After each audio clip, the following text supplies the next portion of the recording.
क्या परवेज़ मुशर्रफ ने खाना काबा को आज़ाद करवाया था? मुख्तलिफ सरकारी और गैर सरकारी ज़राए दावा करते हैं कि परवेज़ मुशर्रफ ने 1979 में खाना काबा को जाली मेहदी के कब्ज़े से आज़ाद करवाया था। आखिर इस बात में कितनी हकीकत है, आइए आज की इस वीडियो में जानते हैं। दोस्तों, रिकॉर्ड की दुरुस्तगी के लिए ज़रूरी मालूम होता है कि बताया जाए कि आज से 40 साल कबल खाना काबा में हुआ क्या था और इसमें परवेज़ मुशर्रफ ने क्या किरदार अदा किया। इस वाक़े की कुछ तफसीलात मैं आपसे शेयर करता हूँ कि 20 नवंबर 1979 की सुबह नमाज फ़जर के बाद जीमानुल अतैबी नाम का एक शख्स था जो कि सऊदी साबिक फ़ौजी एहलकार था और इसने अपने 400 साथियों के साथ मौजूदा खाना काबा की जो मस्जिद है इस पर अटैक किया और इस पर कब्ज़ा कर लिया और वहाँ पर मौजूद हज़ारों नमाजियों को यरगमाल बना दिया।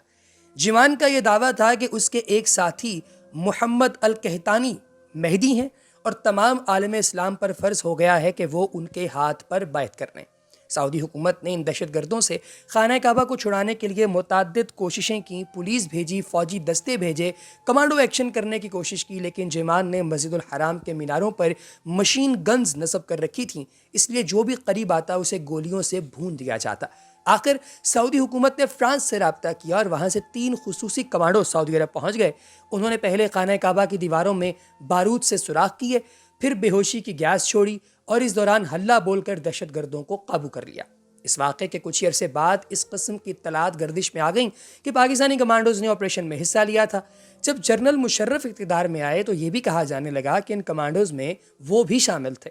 2016 में एक निजी चैनल के एंकर जावेद चौधरी के प्रोग्राम में पाकिस्तानी सियासतदान अहमद रजा कसूरी ने भी इसी किस्म का दावा कर दिया कि मेजर जनरल परवेज़ मुशर्रफ ने काबा से दहशत गर्दों को फ्लैश आउट किया, लेकिन इस दावे की तरदीद में देर नहीं लगी। चंद मिनट्स के अंदर अंदर इसी प्रोग्राम के दौरान ब्रिगेडियर जावेद हुसैन ने फ़ोन करके कहा कि ये बात बिल्कुल गलत है और पाकिस्तानी कमांडोज इस कार्रवाई में शामिल नहीं थे, और वैसे भी अगर परवेज़ मुशर्रफ ने इस कार्रवाई में हिस्सा लिया होता तो वो इसका जिक्र अपनी आप बीती in the line of fire में ज़रूर करते। इस किताब में उन्होंने 1979 के मुतफर्रिक वाक़यात तो लिखे हैं, लेकिन मक्का में होने वाले किसी ऑपरेशन का जिक्र नहीं किया, बल्कि किताब के सफ़ा नंबर 65 पर लिखते हैं कि 1978 में वो लेफ्टिनेंट कर्नल बन गए थे और मेजर मुशर्रफ वाली थ्योरी तो यहीं गलत साबित हो गई। इसी सफ़े पर आगे चलकर वो फरमाते हैं कि 1979 में उनकी posting command and staff college में बतौर इंस्ट्रक्टर हो गई थी। जाहिर है कि ऐसी सूरत हाल में उनकी बतौर मेजर कमांडो मक्का में तैनाती खारिज अज बहस हो जाती है।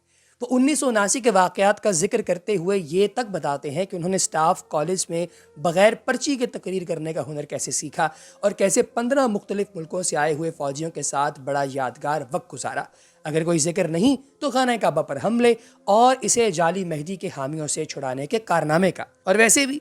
कोई आप जैसा और हम जैसा सब लोग जानते हैं मुशर्रफ को कि वो अपने सैयद होने पर नाज करते हैं और बसत फ़ख्र कहते हैं कि मेरे लिए खाना काबा का दरवाज़ा खोला गया। हमारा ख्याल है कि अगर उन्होंने खाना काबा को छुड़वाने में कोई किरदार अदा किया होता तो इसका कहीं ना कहीं जिक्र ज़रूर करते, लेकिन चूँकि ये बात झूठ है इसलिए ना उन्होंने कभी जिक्र किया और ना ही इंटरनेशनली इसको एक्सेप्ट किया जाता है।